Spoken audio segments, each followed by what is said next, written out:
मैदान पर कार्तिक का कमाल, हार्दिक पांड्या का धमाल, नतीजा भारतीय टीम को जीत मिली बेमिसाल। नमस्कार रणयुद्ध में आपका स्वागत है। मैं हूं राजीव मिश्रा। आज बात करेंगे राजकोट में मिली बेमिसाल जीत की, और इस जीत की वजह से अब सीरीज 2-2 की बराबरी पर आकर खड़ी हो गई है, जहां पर अब पांचवा मुकाबला यह तय करेगा कि यह सीरीज किसके नाम होने वाली है। कुल मिलाकर भारतीय टीम ने खेल के तीनों डिपार्टमेंट में दक्षिण अफ्रीका को चारों खाने चित किया।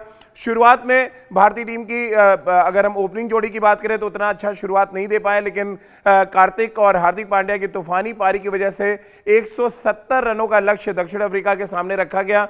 लेकिन दक्षिण अफ्रीका की बल्लेबाजी पूरी तरह से तहस नहस होती नजर आई, जब आवेश खान, यजुवेंद्र चहल और हर्षल पटेल के साथ अक्षर पटेल ने शानदार गेंदबाजी करके इस बात को तय किया कि दक्षिण अफ्रीका के बल्लेबाज इस पूरे मैच में स्ट्रगल करते नजर आएंगे। हालांकि पिच पर बल्लेबाजी करना धीरे धीरे मुश्किल होता जा रहा था, और एक तरह से हम कह सकते हैं एक ऐसा टॉस भारतीय टीम ने हारा जो शायद कप्तान भी ये चाह रहे होंगे कि उनको पहले बल्लेबाजी करने को मिल जाए, और एक अच्छा लक्ष्य अगर वो रखते हैं, यानी कि 169 रन जो भारतीय टीम ने बनाए, वहां से ये लगने लगा था कि भारतीय टीम इस मुकाबले को जीतेगी। हार्दिक पांड्या और कार्तिक के बीच में जो बड़ी साझेदारी हुई उस मैच में निर्णायक भूमिका निभाती हुई नजर आई, और उसके बाद बाकी का काम भारतीय गेंदबाजों ने किया।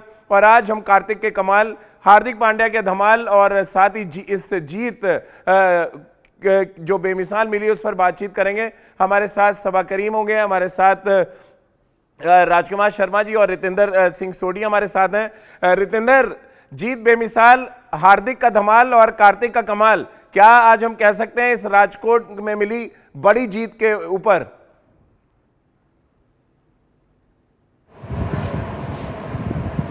आपने जो लफ्जों का इस्तेमाल किया है, हार्दिक का धमाल और कार्तिक का कमाल, वाकई बिकॉज एक समय ऐसा लग रहा था कि भारतीय पारी डगमगा जाएगी, लेकिन Dinesh Karthik, what a player, what a comeback.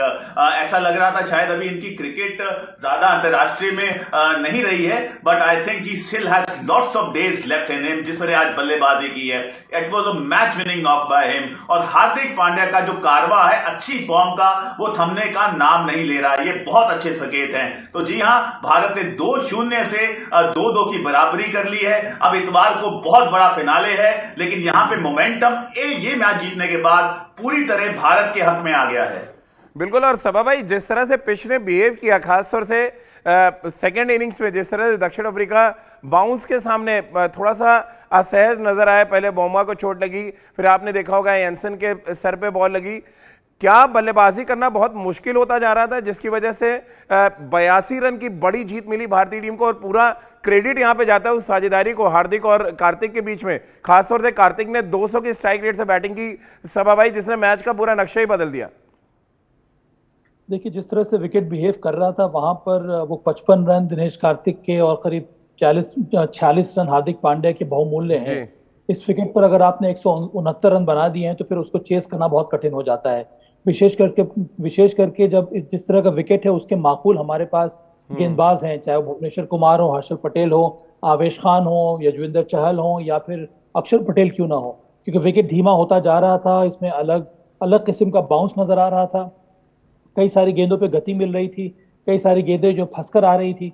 इस पर मुझे लगता है कि जीत का पूरा श्रेय जो है वो साझेदारी पर जाता है हार्दिक पांड्या और दिनेश कार्तिक। एक बार आपने उतने रन बना लिए, फिर बहुत कठिन हो गया दक्षिण अफ्रीका के लिए, क्योंकि उनको अभ्यास है नहीं इस प्रकार के विकेटों पर रन बनाना, और वो भी तेज गति से रन बनाना। राजीव, बिल्कुल। राजकुमार सर, आपने भी मैच देखा होगा, खासतौर से 16 से 20 ओवर में जिस तरह से एक्सेलरेट किया दिनेश कार्तिक ने, वो दर्शाता है एक तो आईपीएल का फॉर्म किस तरह से कंटिन्यू कर रहे हैं, और ऐसा लग रहा है दिन पे दिन उनके बल्लेबाजी में एक जबरदस्त निखार देखने को मिल रहा है। कैसे आप देख रहे हैं एक ऐसी पिच पे जहां पे बहुत अनइवन बाउंस था, जहां पे बैटिंग करना मुश्किल होता जा रहा था, लेकिन इन मुश्किल परिस्थितियों में 200 की स्ट्राइक रेट से बैटिंग की उन्होंने?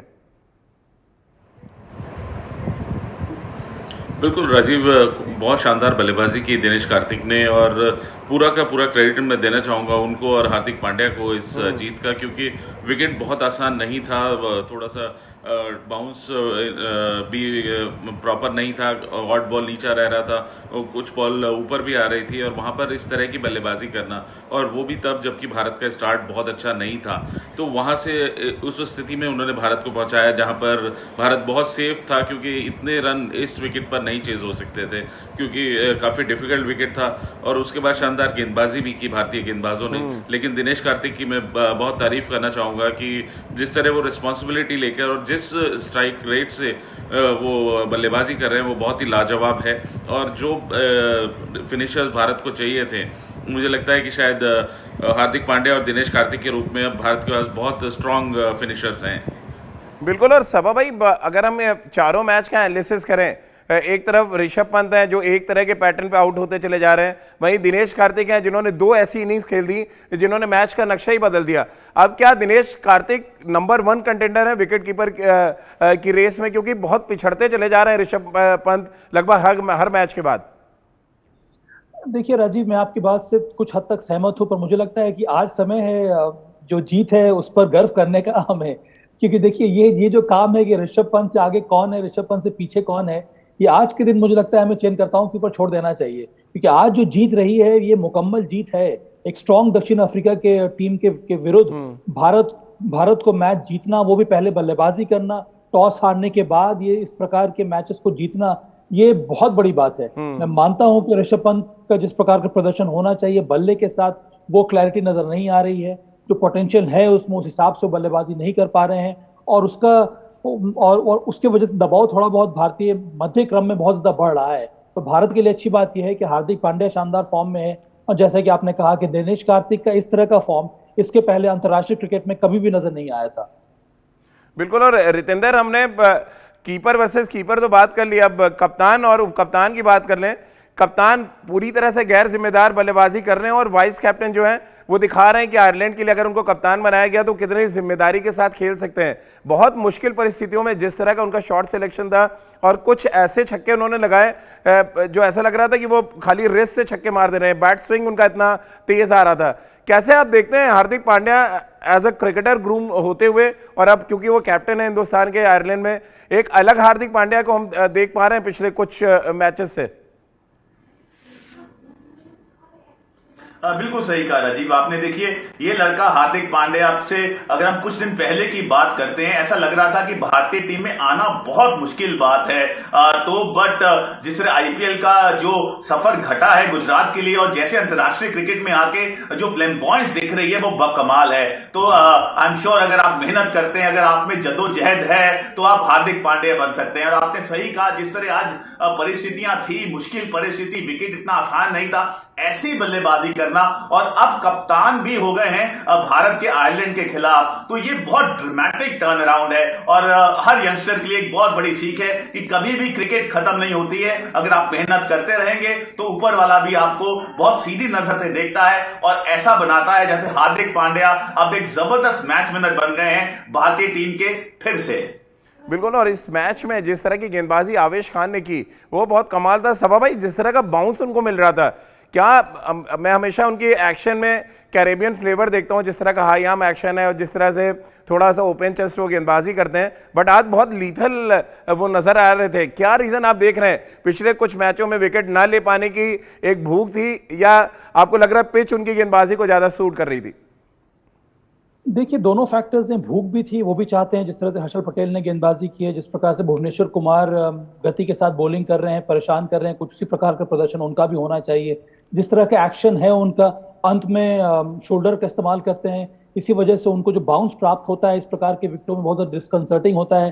कहने का मतलब यही है कि जो जिस गति के साथ बॉल ऑफ द विकेट आती है वो कई बार परेशान करती है बैटर्स को, और उसी का लाभ मिलता है आवेश खान को। ये हम लोगों ने पिछले साल आईपीएल में भी देखा था, इस साल भी कुछ इस प्रकार का प्रदर्शन रह रहा है। और अच्छी बात यह है कि भारतीय चयनकर्ता और जो टीम मैनेजमेंट है वो इस समय कंटिन्यू कर रही है आवेश खान के साथ। देखिए, इस स्तर पर 1-2 मैचेस आपके खराब जरूर जाएंगे, पर अंत में अगर आपको खिलाड़ी के ऊपर विश्वास है तो वो जो खिलाड़ी है वो हमेशा जी जान लगा कर मेहनत करता है, और यही उसका नतीजा है जो हमें आवेश खान में या फिर हर्षल पटेल में देखने को मिल रहा है। बिल्कुल। और राजकुमार सर, यहाँ पर यजवेंद्र चहल की भी बहुत तारीफ करनी चाहिए। जैसे ही पावर प्ले खत्म हुआ, ऋषभ पंत उनको गेंदबाजी पे ले आए और उन्होंने प्रेशर को बना के रखा। इस मैच में भी 2 बड़ी इंपॉर्टेंट विकेट्स उन्होंने निकाली, जिसमें एक कार्लसन का भी विकेट था। कैसे आप देखते हैं दोनों मैचों में क्या कुछ बदलाव उन्होंने किया पहले 2 मैचों से, जहां पे उनको पिटाई हुई, लेकिन दोनों मैचों में उन्होंने न सिर्फ कमबैक किया बल्कि दक्षिण अफ्रीका को बैकफुट पे रखा? राजीव, देखिए, पहले मैच में उनको सिर्फ 2 ही ओवर गेंदबाजी कराई गई थी और उन्होंने 20 रन के करीब दिए थे। सेकंड मैच में ज़रूर उनको थोड़े रन पड़े थे, लेकिन जिस तरह की फॉर्म वो कैरी कर रहे थे आईपीएल से और जिस तरह उनका कॉन्फिडेंस हाई था, वो ज़रूर वापसी कर रहे थे भारतीय टीम में, लेकिन शानदार गेंदबाजी करके वो आ रहे थे आईपीएल में। तो ये निश्चित रूप से मैं बहुत श्योर था कि वो शानदार गेंदबाजी करने वाले हैं और वो ट्रम्प कार्ड साबित होंगे इस सीरीज में भारत के लिए, जो उन्होंने किया भी, क्योंकि जिस पेस से वो गेंदबाजी कर रहे हैं और जिस तरह के उनके वेरिएशंस हैं, तो वहां पर साउथ अफ्रीकी बल्लेबाजों को उनको पढ़ पाना काफी मुश्किल हो रहा है, क्योंकि बहुत अच्छे से वेरी कर रहे हैं वो अपना पेस भी, और साथ साथ जो उनकी रॉन्ग वंस हैं वो बहुत ज्यादा अच्छे से नहीं देख पा रहे हैं साउथ अफ्रीकन बल्लेबाज, और बिल्कुल उनका कॉन्फिडेंस बहुत हाई है और आने वाले समय में मुझे लगता है कि अब वो लंबे समय भारत को सर्व करेंगे। जो एक बार उनकी वापसी हुई है वो शानदार वापसी हुई है। बिल्कुल। और पहले 2 मैच में अगर हम देखें तो हमारे गेंदबाजों की बहुत पिटाई हुई थी। क्या रितेंद्र हम कह सकते हैं एक यूनिट के तौर पर पूरी तरह से बैकफुट पर रखा? क्योंकि 82 रनों की बड़ी जीत अगर आप हासिल करते हैं तो लगभग हर गेंदबाज अपना कंट्रीब्यूशन देता है मैदान पर। जी हाँ, बिल्कुल राजीव। जब पहले 2 मैच घटे थे तो हम यही बात कर रहे थे कि ये बॉलिंग तैयार नहीं नजर आ रही है। आईपीएल के लड़के हैं, बहुत अच्छा आईपीएल में किया है, लेकिन अंतरराष्ट्रीय क्रिकेट में they have been found wanting. लेकिन क्या टर्न अराउंड हुआ है तीसरे मैच से, मानो राहुल द्रविड़ ने इनके अंदर कूट कूट के कॉन्फिडेंस भर दिया है और वो कॉन्फिडेंस नजर आ रहा है। आप चहल की बात करें, भुवनेश्वर की बात करें, अक्षर की बात करें और आवेश खान की बात करें। देखिए राजीव, ये टूर है filling in the boxes for the T20 World Cup. Avesh Khan आपके पास आ गए, दिनेश कार्तिक आपके पास आ गए और ना जाने अगले मैच में कौन सा प्लेयर एक और बड़ा विकल्प बन जाएगा। जी हां, बहुत बड़े संकेत भारत के लिए। तो चलिए, गेंदबाजों पे हमने चर्चा कर ली, लेकिन वापस हम गाड़ी को थोड़ा रिवर्स गियर पे डालते हैं, क्योंकि अगर बल्लेबाज रन नहीं बनाते तो फिर हम इतनी बड़ी जीत हासिल नहीं कर पाते, क्योंकि विपरीत परिस्थितियां थी। शुरुआत में भारतीय बल्लेबाजी थोड़ी लड़खड़ा भी गई, लेकिन जब हमारे पास कमाल करने वाले कार्तिक जैसे बल्लेबाज हों और धमाल करने वाले हार्दिक पांड्या मैदान पर हों तो फिर चिंता की कोई बात नहीं होती। बहुत कम ऐसा देखने को मिलता है, खासतौर से भारतीय बल्लेबाजों की हम बात करें जिनका स्ट्राइक रेट 140 से ऊपर हो और 200 के स्ट्राइक रेट से अगर दिनेश कार्तिक बल्लेबाजी कर रहे हैं तो आप अंदाजा लगा सकते हैं कि कितने शानदार फॉर्म में वो चल रहे हैं। अब सबा भाई, बहुत पहले सचिन तेंदुलकर ने आईपीएल के मैचेस के दौरान कहा था कि इस समय मॉडर्न क्रिकेट में शायद सबसे बेहतर कोई बॉल को पिक कर रहा है तो वो दिनेश कार्तिक है। अब जिस तरह उन्होंने प्रिटोरियस जैसे तेज गेंदबाज को स्वीप शॉट मारा, उसको देखकर तो अब लग रहा है कि सचिन पाजी ने जो बात देखी थी उनकी बल्लेबाजी आईपीएल में, वो अब चरितार्थ होती नजर आ रही है। हाँ, सचिन ने उनको नजदीक से देखा है आईपीएल में और सचिन तेंदुलकर ने दिनेश कार्तिक के करियर को मैप भी किया है। 2006, 2007 से या 2000 उसके पहले से उनका करियर जो शुरू हुआ 2004 से, वहां से लेकर अब तक जब तक खेल रहे हैं उसमें कई शानदार पारियां खेली हैं। वो अलग बात है कि जो निरंतरता की तलाश रहती थी दिनेश कार्तिक से, वो देखने को मिली नहीं थी अभी तक। अच्छी बात यह है कि जो फॉर्म दिनेश कार्तिक ने आईपीएल में दिखाया था, और ये सबको पता है कि आईपीएल में जो बॉलिंग रहती है, जो बॉलिंग यूनिट रहती है, उसमें कहीं ना कहीं 1-2 कमजोरियां देखने को मिलती है। पर जब आप एक अंतर्राष्ट्रीय टीम के विरुद्ध खेल रहे हैं तो वहां पे 5 या फिर 6 जो बॉलर्स होते हैं, सबके सब टॉप क्वालिटी बॉलिंग अटैक होती है। उसके सामने अंत में इस प्रकार से टारगेट को सेट करना, इस गति के साथ, इस स्ट्राइक रेट के साथ बल्लेबाजी करना, वही जो आईपीएल फॉर्म आपने दिखाया है उसी को बरकरार रखना उतना आसान होता नहीं है राजीव, क्योंकि यहाँ पर अलग प्रकार का दबाव रहता है। और विशेष करके जिस तरह की बल्लेबाजी हो रही है भारतीय टीम की, वो दबाव और ज्यादा बढ़ गया होगा दिनेश कार्तिक के ऊपर। पर बेहतरीन बल्लेबाजी रही, शांत स्वभाव के भी हैं और उसी प्रकार से उन्होंने बैटिंग की। ये अलग बात है कि जो जब उनका शॉट चलता है तो वहां से वो विस्फोटक बल्लेबाज नजर आते हैं। राजकुमार सर, क्या दिनेश कार्तिक की सबसे बड़ी क्वालिटी है कि विकेट के चारों तरफ वो 360 में बैटिंग करते हैं, वो रिवर्स स्वीप भी मारते हैं, वो स्वीप शायद इंडिया में बेस्ट इस समय आज की डेट में स्वीप शॉट वो खेलते हैं। और मजे की बात है, अगर आप तेज गेंदबाज को अगर आप स्वीप शॉट मार रहे हैं तो ये दिखाता है कि आप बॉल कितनी जल्दी पिक कर रहे हैं। कैसे आप देखते हैं, क्या कंप्लीट बैटिंग पैकेज के तौर पर दिनेश कार्तिक अपने आप को पेश कर रहे हैं इन दिनों? देखिए राजीव, दिनेश कार्तिक के लिए एक बात कही जाती है कि उन्होंने अपनी टैलेंट के साथ जस्टिफिकेशन नहीं किया, क्योंकि सभी ये फॉर्मर क्रिकेटर्स का आप किसी से भी बात करेंगे तो वो यही कहेंगे कि इमेंसली टैलेंटेड क्रिकेटर थे ये, लेकिन कुछ वजहों से ये कंटिन्यूस नहीं रहे भारतीय टीम में। भले आप वो MS धोनी का आने की वजह से कह लीजिए या इनके इनकंसिस्टेंसी रही, वो एक बट शुरू से ही अगर आप देखें जब भी वो खेलते हैं तो वो एक बहुत बेहतरीन बल्लेबाज हैं। उनके पास बहुत समय है, वो बहुत जल्दी पिक करते हैं लाइन और लेंथ को, और वही अब क्योंकि वो बहुत शानदार फॉर्म में है, IPL में शानदार उनका प्रदर्शन रहा है, तो अब वो कॉन्फिडेंस अब उनका इंटरनेशनल क्रिकेट में भी दिख रहा है। और जिस दिनेश कार्तिक की तलाश या जो उम्मीदें उनसे मैं कहूँगा हमेशा से रही हैं, वो शायद अब वो पूरी कर रहे हैं भारतीय टीम के लिए। तो चलिए आपको बता दें कि दिनेश कार्तिक को मैन ऑफ द मैच चुना गया है उनकी शानदार बल्लेबाजी के लिए। रितेंद्र, एक और बड़ा स्टेटमेंट सनी भाई ने दिया और ये कहा कि अगर मेलबर्न के फ्लाइट दिनेश कार्तिक नहीं पकड़ते तो उनको बहुत हैरानी होगी। क्या इस सीरीज की 2 पारियों ने उनकी जगह लगभग पक्की कर दी है वर्ल्ड कप स्क्वाड में? रजी, देखिए हम सब जब सावा भाई, आप, मैं, राजकुमार जी IPL के तमाम शोज कर रहे थे तो स्ट्राइक रेट की बात होती थी कि हमें स्ट्राइक रेट जिसका बेहतर हो ऐसा बल्लेबाज चाहिए T20 वर्ल्ड कप जिताने के लिए। और अगर दिनेश कार्तिक ऐसी बल्लेबाजी कर सकते हैं 200 के स्ट्राइक रेट से, तो I am sure he is on for the world cup. और मुझे याद आता है 2007-8 में हमने मुझे मौका मिला इनके साथ ऑस्ट्रेलिया और अबू धाबी टूर करने का, तो वहां पे ये इतनी फ्लैम्बॉयंट बल्लेबाजी नहीं करते थे, धैर्य से खेलते थे, लेकिन ओवर ईयर्स ये विस्फोटक बल्लेबाज बन गए। इनकी बॉल सेंस कमाल की है, बैट स्पीड कमाल की है। और जी हां, मैं बिल्कुल सुनील गावस्कर जी से एग्री करता हूं, he is definitely on for the world cup. चलिए चलते चलते सबा भाई फटाफट एक सवाल ले लेते हैं आपसे, क्योंकि सबा भाई का निकनेम बाबा है। अब बाबा सबा से जान लेते हैं, रविवार को क्या हम जीतने वाले हैं और सीरीज क्या भारतीय टीम जीत रही है? जिस तरह का प्रदर्शन हो रहा है राजीव, भारतीय टीम ने अपने आप को कठिन परिस्थिति में डाला है और वहां से निकलकर भारतीय टीम मैचेस जीत कर आ रही है। और यहाँ पर मुझे लगता है कि बहुत ही शानदार मौका है ये भारत के लिए अब अपने आप को असर्ट करने का और ये श्रृंखला को जीतने का। मुझे पूरा विश्वास है कि 19 तारीख को हमें यही देखने को मिलेगा। चलिए बहुत बहुत शुक्रिया सबा भाई आपका, राजकुमार सर आपका और रितेंद्र आपका हमारे साथ जुड़ने के लिए। तो हमारे क्रिकेट एक्सपर्ट्स के चेहरे पे मुस्कुराहट देखकर आप अंदाजा लगा सकते हैं कि भारतीय टीम ने कितना शानदार प्रदर्शन किया है। खेल के तीनों डिपार्टमेंट में दक्षिण अफ्रीका को 4 खाने चित करते हुए न सिर्फ सीरीज में बराबरी हासिल की, बल्कि मनोवैज्ञानिक रूप से साउथ अफ्रीका को एक बड़ी चोट पहुंचाई है, क्योंकि 82 रनों का अंतर बहुत बड़ा होता है और इसका असर आपको रविवार के दिन देखने को जरूर मिलेगा। तो चलिए हमारी इस खास पेशकश में फिलहाल इतना ही।